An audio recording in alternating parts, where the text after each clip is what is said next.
Hey. Welcome to another Out of This World story from rSpace. Before we get into the video, I'm excited to announce that rSpace has officially launched our first ever merch drop as an early Black Friday celebration.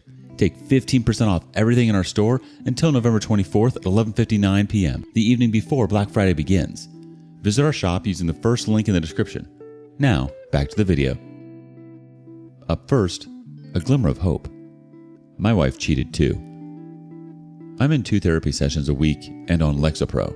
I'm about 6 months out of finding out. I've successfully divorced her without losing anything. I've blocked her and I'm generally happy most of the time. I'm here to tell you it does get better. I consider myself lucky now because my life with her would have been absolute hell. But today, I broke down as I do most days. I cried my eyes out. I don't miss her so much as I miss having a life to share with someone. I own a business and a dog. I have several friends and family that check in on me daily.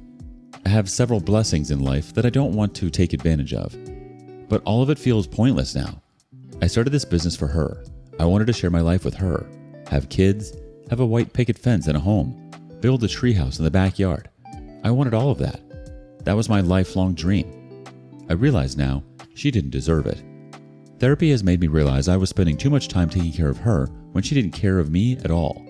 She cheated on me with a coworker. She did so because I was busy building our future and she didn't feel I was invested in the relationship as much as I once was. This was not true. When she told me, it completely floored me. We had a classic beautiful relationship in my mind. She had been cheated on before and so have I. So I didn't think either of us would do that to each other. I guess I was wrong. I'm not at the point where I want to be, unfortunately. I want to be in love again. I don't know if it really exists anymore. But above all, I don't want to waste my time on someone who doesn't deserve me ever again. I don't want to date someone for months and find out they aren't as committed to me as I am to them ever again. I am terrified of heartbreak. And I know most of us are here. But I'm not one to face my fears. I will try and try again. I will get up over and over again. I will not give up. And I encourage you to do the same. Nothing worth having is ever free. So take your time. Don't hide behind the wall you've put up because someone hurt you. At that point, they've won. I'm sorry if this is all rambling. I really just needed a place to dump my thoughts and hopefully encourage others to do the same. Love you, even if I don't know you. The community responds, first from D-Reddit Avenger. I quit my dream career of which I made no money to pursue a career that would pay so I could marry the woman I loved at the time, proposed and then caught her cheating. 3 months later, I got a job in the new career which paid more money than I had ever had in my life. Enough that I would have been able to pay for an apartment for us to start our life, but I had ghosted her for cheating. So I got this job at a place I had been temping at, and they hired me at the end of the week. It should have been a triumphant moment for me, and I cried on the way home. The job was for us, and she was gone. True, I ghosted, but she was the one who left me. So I get it. For a long time, I felt like you do. It was about another year before the whole thing wasn't a bitter taste. Here's the thing, about 2 years after that day in a car, I met my wife at that job. She had worked in a different building, so until she moved, I didn't even know she existed. I am pushing on my 2nd decade with her now. She just got up from sitting next to me watching the baseball game and critiquing the sideline report's outfit to go to bed. Every once in a while, we make pasta or cupcakes together. Last weekend, we watched The Thin Man, and the next day, football. I did so well. I also have had a very financially rewarding career. The day in the car, I would never had believed I would be here. I couldn't see it. All I knew was I lost my chance. It was okay that I couldn't see it. The thing is, it doesn't matter if I could see it or not. It happened anyway.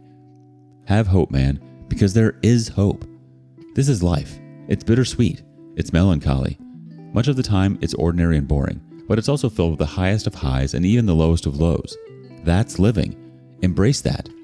The most important thing to remember is that every day you get a chance. Maybe your girl hasn't switched offices yet, but she might tomorrow. We have another thought from DeQueen1011. No rush.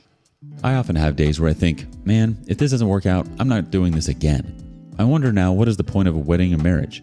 A piece of paper and ceremony where you dedicate yourselves to each other and promise to be faithful and always there? I think it's normal to mourn a life that once was, OP. You're right to encourage people to take their time through something like this. And it is important not to hide and to not let the cheaters win by breaking you. Of course, it's hard to be vulnerable and trust again, but I think that's really the beauty of love, how fragile and terrifying it is. We give our all to people and we hope that they do the same in return.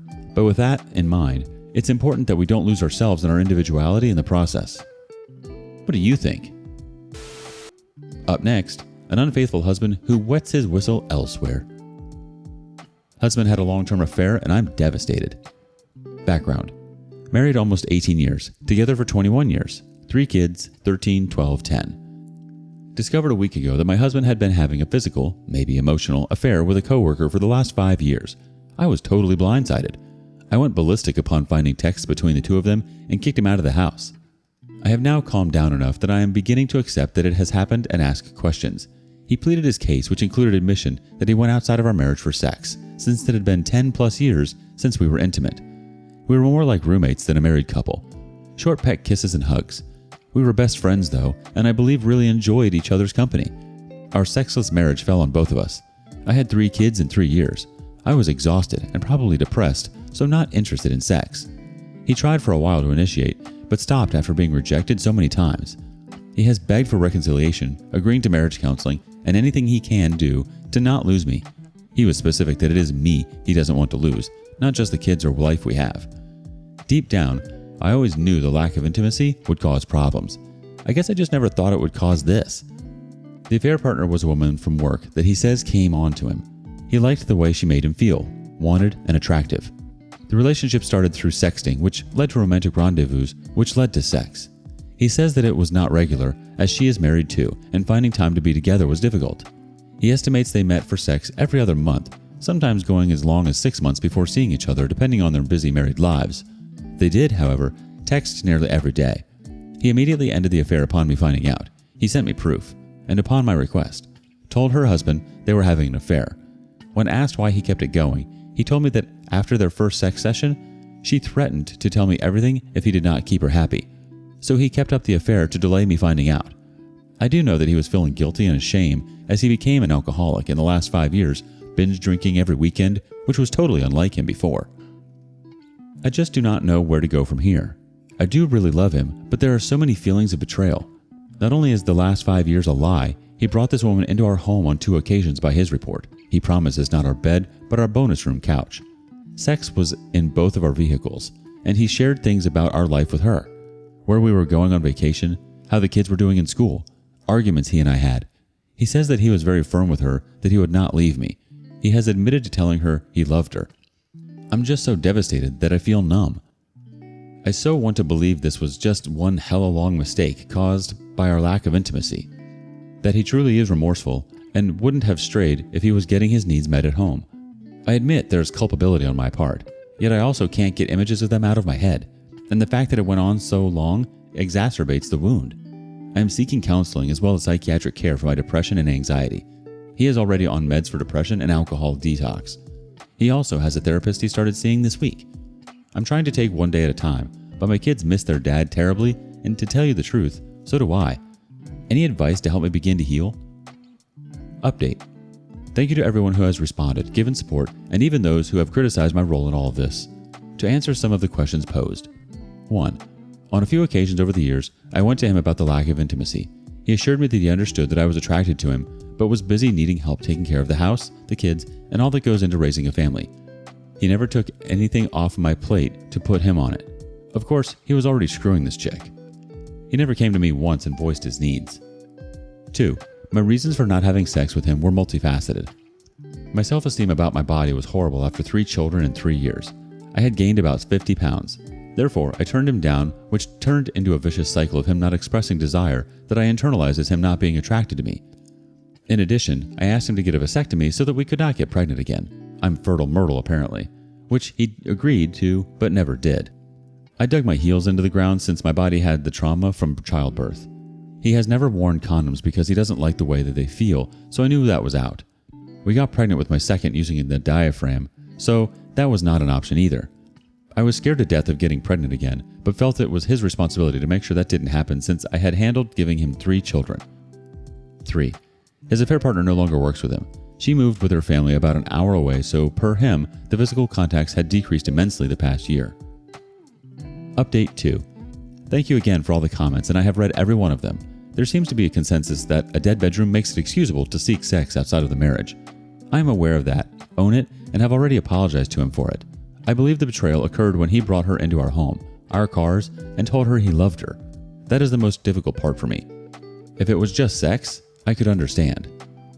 Now time for the community responses. Margarine22 says, usually I am 100% disgusted with these stories. This one just makes me feel bad for everybody involved.